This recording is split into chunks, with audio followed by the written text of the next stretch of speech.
Alors bonjour, là on vous fait part d'un projet, donc c'est un projet citoyen et c'est aussi en fait c'est un appel au secours en fait.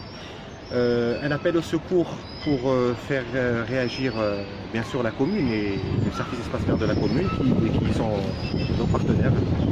Et alors la problématique se pose ainsi. Donc, il y a beaucoup d'arbres qui ont été perdus à Bjaïa, notamment des arbres, des arbres patrimoniaux qui ont été plantés il y a très très longtemps et maintenant bon, il en reste plus, il y a des espèces mais il ne reste plus il y a plus que quelques arbres. Donc celui-là fait partie des 7 arbres que nous étiquetons aujourd'hui pour d'abord faire du pédagogique et dire à la population, c'est-à-dire dire à la population ce que c'est. Et c'est un fruitier qu'on appelle le jamelonnier. Et il y en a très peu à Béjaïa. Je parle de la ville de Béjaïa. J'en ai pour l'instant, j'en ai vu 2. Il y a celui-là qui est là. Et il y a un autre qui se trouve Matala Telewarian. Voilà. Peut-être qu'il y en a d'autres, peut-être, mais en tous les cas, je ne les ai pas vus. C'est un fruitier qui n'est pas très bien connu. Alors, il est bien sûr originaire donc, de la région sud-est asiatique, notamment l'Australie. Et entre parenthèses, durant la journée d'aujourd'hui, l'Australie sera à l'honneur parce qu'on va étiqueter un certain nombre d'arbres. Il y en a 7 qu'on étiquette aujourd'hui. Beaucoup d'entre ces arbres sont australiens. Alors, je voulais dire quelque chose sur la méthode que nous avons utilisée. Donc, on a essayé d'être le moins invasif possible. C'est-à-dire, bon, l'idéal aurait été de mettre une plaque avec un support, c'est-à-dire pour donner l'identité de cet arbre-là. Mais en fait, vu que c'est un arbre qui se situe en dehors de zones qui sont protégées, on n'a pas eu d'autre choix que d'apposer deux petites vis, mais on a pris nos précautions. On a pris nos précautions dans le sens où on a avant de faire les petites perforations, les 2 petites perforations, on a utilisé l'approche minimale. On n'a pas voulu en mettre 4 pour celui-là. Et donc on a trempé ça dans de l'eau de javel, mais aussi dans de l'alcool, pour éviter toute transmission de pathogènes ou de maladies. Voilà. Donc alors ce que je voulais dire aussi, c'est très important. Donc on fait ça, c'est en même temps pour attirer l'attention aussi des services concernés.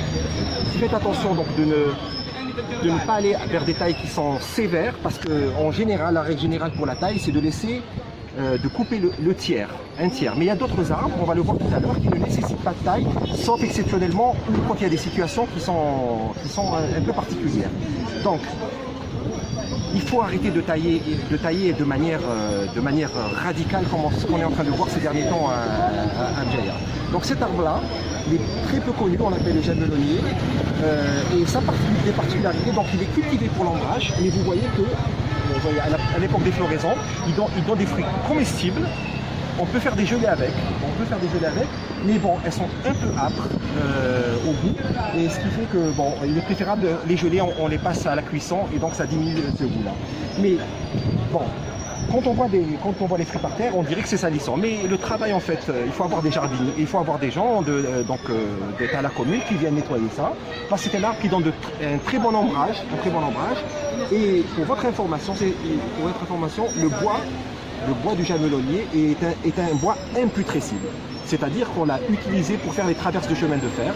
Et voilà, donc c'est un très bel arbre. Il est de la famille donc, de l'eucalyptus, Rehan, le myrtillé. C'est une myrtacée et qui a aussi des fleurs très très parfumées. Donc c'est le premier que nous avons étiqueté. On va aller vers le second. Voilà, un arbre à protéger aussi patrimonial chez nous à Bjaïa, dans la ville. Voilà. Merci.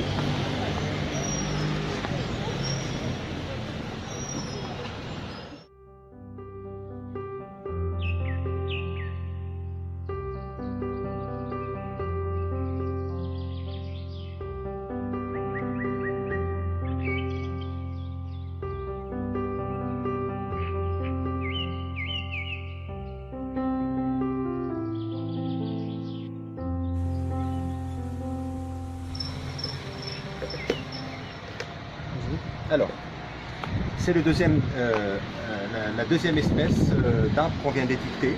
Voilà notre arbre encore patrimonial de Bjaïa, là aussi. J'ai essayé de faire le tour de la ville.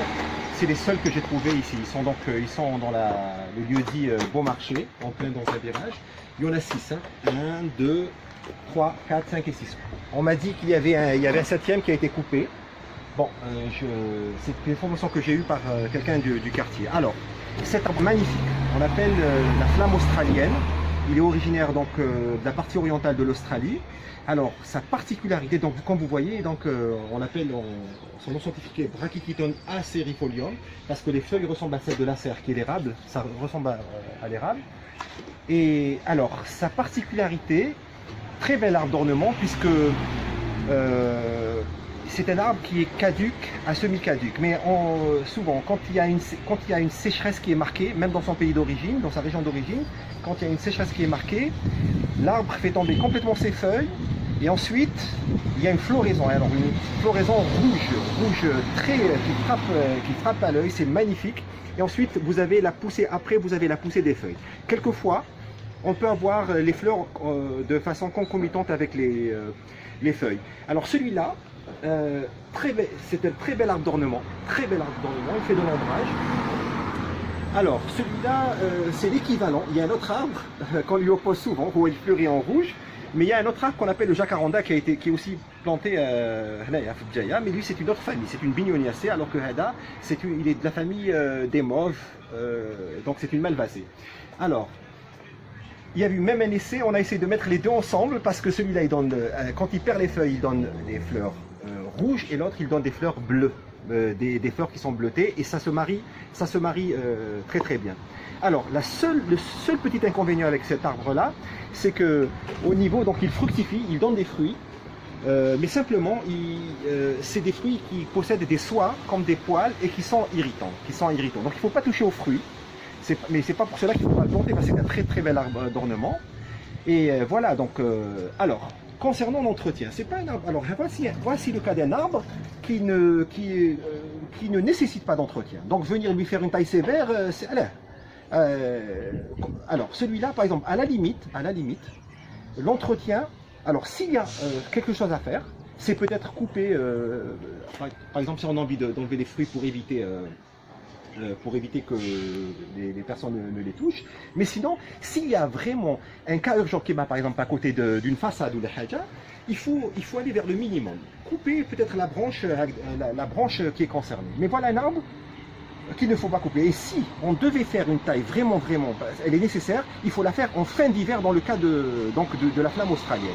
Donc c'est pas le moment de le faire maintenant. Voilà. Mais il faut vraiment que ça soit nécessaire.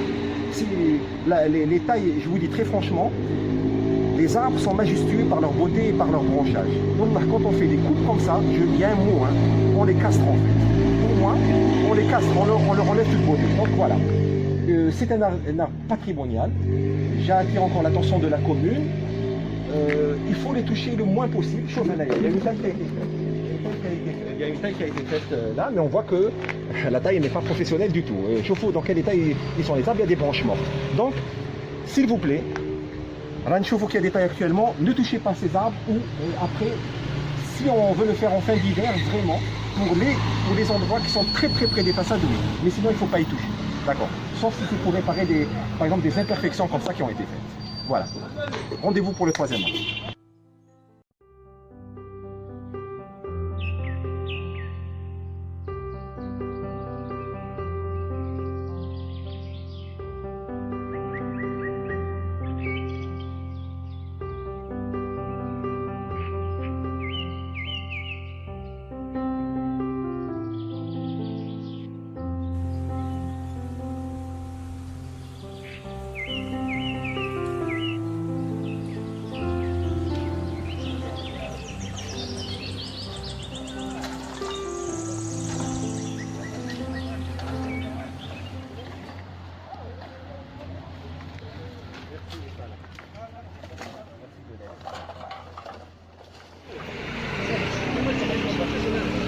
Alors, rebonsoir. Voici le troisième arbre que nous étiquetons aujourd'hui. Et c'est aussi un appel pour les autorités concernées de tout faire pour le protéger. Attention aux tailles agressives. C'est la beauté de cet arbre-là. Bon, c'est un cyprès chauve. originaire de Louisiane, des États-Unis. On le retrouve dans les marécages, toutes les zones inondées. Ici, voilà, il y en a. Alors, le cyprès chauve a été introduit en Algérie, à Al-Khala en l'occurrence, mais aussi au jardin d'essai. Il y a de beaux spécimens. Mais cette variété-là apporte complètement à branchage pleureur. Alors, vous voyez, vous avez des branches qui vont à l'horizontale, ensuite apport pleureur. Alors, celui-là, cette variété, nous ne l'avons pas vue. Je me suis renseigné auprès du jardin d'essai, j'y suis allé, on ne l'a pas retrouvé. Et il semblerait que pour l'instant, le seul endroit où il est présent, c'est ici à Bjaya. Nous sommes donc devant les arrêts de bus de Montréal. Mais ce qui fait mal au cœur, c'est qu'on est arrivé, on a trouvé plein de détritus, des déchets solides. On a fait un nettoyage. Et franchement, je demanderais aux gens, aux citoyens, aux gens de la cité, on a essayé de les sensibiliser, on leur a demandé donc de prendre soin et aussi à la commune éventuellement de faire une petite, petite barrière très basse uniquement pour marquer la présence de cet arbre-là. Donc voilà, c'est une variété. Alors, pour l'identification, il subsiste un léger doute, je dirais très infime, de l'ordre de moins de 5% peut-être. J'ai essayé de demander aux experts dans le domaine, on a fait de la bibliographie et la seule piste à laquelle nous sommes arrivés, c'est que c'est un ancien, alors c'est pas une variété naturelle, bon, c'est la piste dans laquelle on s'achemine, mais plutôt une variété cultivée qui a cette caractéristique d'avoir le port complètement, des branches complètement pleureurs et qu'on appelle pendens. Voilà, nous sommes là. Si on a d'autres informations, éventuellement, nous pensons que c'est celle-là. Mais si on trouve quelque chose de nouveau, bien sûr la plaque sera changée. Mais voilà, c'est vraiment un patrimoine et je m'adresse aux citoyens qui sont là à Montgéin. Ils devraient le protéger parce que c'est l'image de marque du quartier. C'est leur patrimoine. Voilà.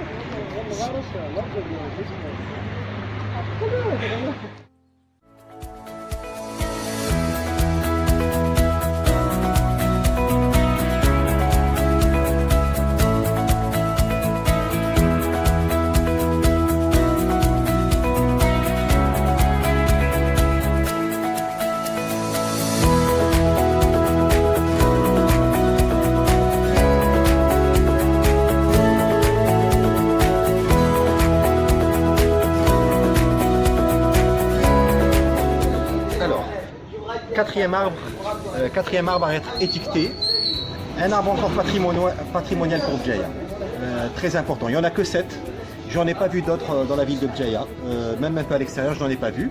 Alors c'est ce qu'on appelle l'Oreopanax à feuilles de nénuphar. Vous voyez bien ces feuilles sont très grandes, donc quand on a décrit cet arbre, on a décrit comme ayant des feuilles qui ressemblent à celles du nénuphar parce qu'elles sont grandes. C'est un arbre qui est un cousin du lierre. Donc c'est une araliacée. C'est une espèce, on a la chance chez nous d'avoir le climat, un beau climat méditerranéen, ce qui fait qu'on peut les voir en arbustes, ça ne dépasse pas 7 mètres de haut. Ils sont originaires d'Amérique centrale, Guatemala et Mexique. Et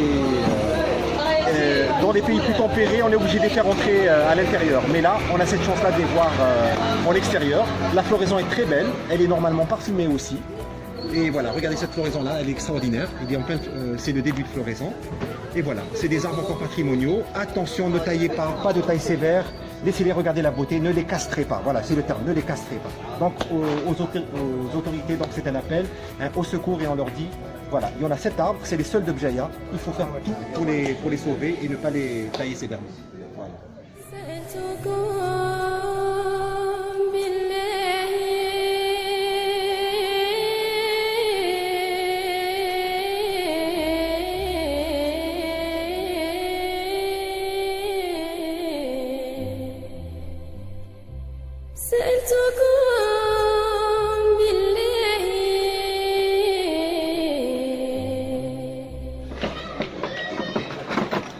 Alors, 5e arbre à être étiqueté aujourd'hui. Alors ça c'est aussi un arbre à Bjaya, pour l'instant j'en ai vu qu'un seul. C'est le figuier de la baie de Morton. Bon, la baie de Morton c'est une baie qui a été ainsi nommée. Parce qu'on dédicace à un certain Lord Morton, la dédicace a été faite par un explorateur ancien qui s'appelle James Cook. Alors, c'est une forme de figuier. À l'origine, il commence par la graine peut germer sur les branches, ensuite elle étrangle complètement l'arbre, le support, pour ensuite prendre sa place.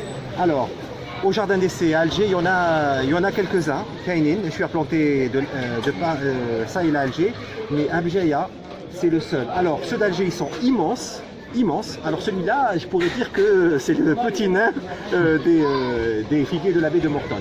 Encore une fois, c'est un arbre qu'il faut vraiment protéger parce qu'il n'y en a qu'un seul pour l'instant qu'on a pu identifier, il n'y en a pas d'autres, donc c'est pas le fameux caoutchouc que l'on connaît. Attention à la taille, faites très attention, pas de taille sévère, toujours à un tiers du péage. Alors je demande aux autorités à la commune de venir peut-être chauler ici, de faire un peu de chaulage parce qu'il est envahi par les fourmis ici. Alors, il ne faut pas confondre avec celui que l'on va voir maintenant au niveau de la placette Modé et qui existe aussi au niveau juste à l'entrée de la Casbah. C'est pas le même arbre. Donc pour l'instant, celui-là, il est unique ici. Voilà. Ça peut, dans son pays d'origine, ça peut atteindre 60 mètres de haut. Voilà. Donc un arbre à prioriser pour la protection et ne pas faire de taille sévère.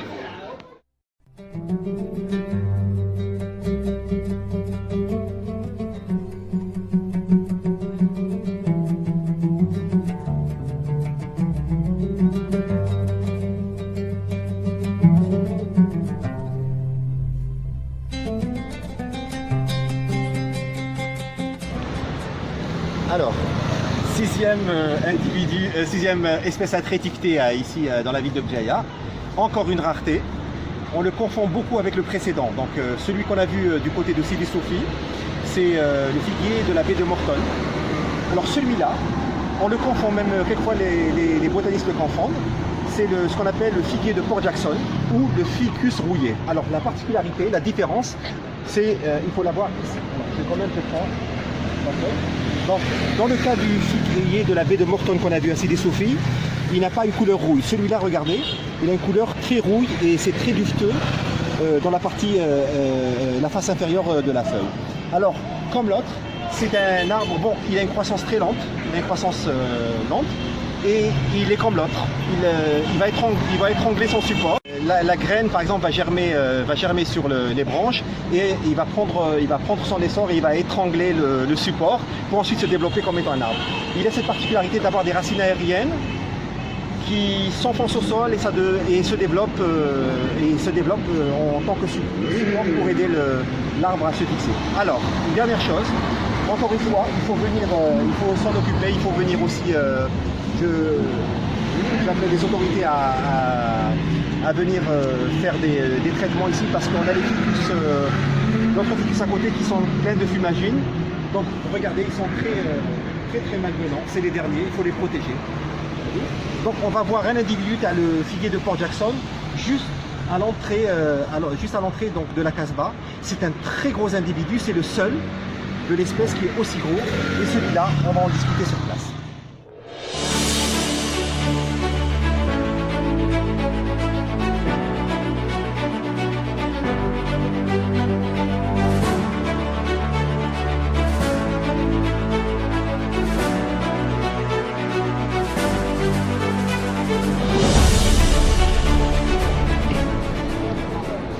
Alors là, on est juste en face juste à côté de la Casbah de Bjaya.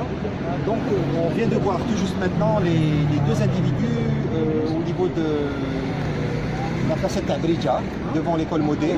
On avait vu les deux individus de figuier de Port Jackson, de Ficus rubiginosa. Ils sont pas très bien venants, bon, mais ils sont patrimoniaux parce qu'il n'y en a pas. Et ça c'est le troisième. Mais regardez le tronc, regardez la taille du tronc. C'est énorme. Voilà, et c'est vraiment, c'est un arbre qu'on ne peut pas laisser dépérir. Alors, il est tombé, je ne sais pas ce qui s'est passé. Moi, j'ai pris acte qu'il a eu un accident. On le voit là. Mais encore une fois, je fais un appel à la commune et au service espace vert de faire une concertation pour savoir quelle est la meilleure façon de de le tailler pour qu'il reprenne. Hein. Pas de taille, il ne faut pas que ça soit peut-être des tailles trop sévères parce que sinon il ne faut pas que ça soit fatal pour l'arbre. Donc il n'y en a que 3 individus pour l'instant au niveau de la Vitabdiae, j'en ai pas vu d'autres. Donc c'est des arbres qu'il faut conserver de façon prioritaire parce que ce sont des arbres patrimoniaux de Béjaïa. Donc c'est le figuier du Port Jackson, Ficus rubiginosa.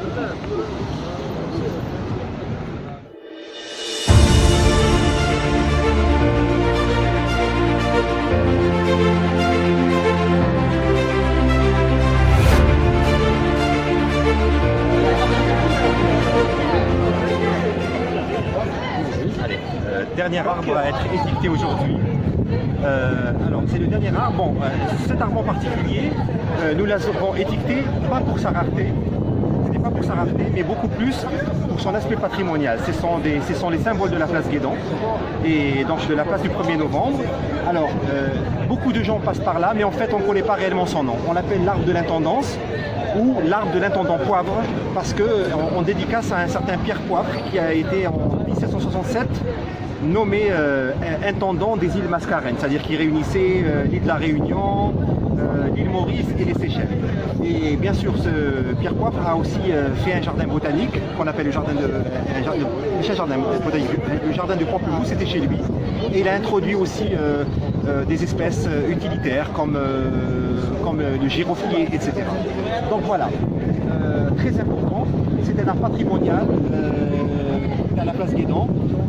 Il faut tout faire pour les protéger, faire attention aux tailles, ne pas les tailler sévèrement. Il y a une taille récemment qui a été très sévère, chose qu'il ne fallait pas faire. On a perdu des branches, voilà. Et maintenant il faut que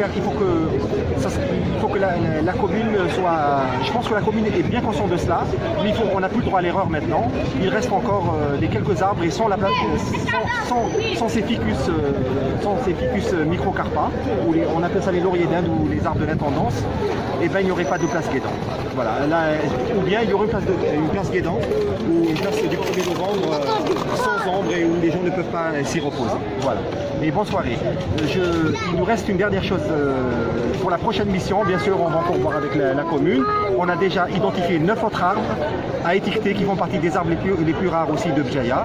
Et j'espère qu'on va bien travailler, on va aussi les protéger parce que Timapolo, c'est des arbres patrimoniaux. Merci.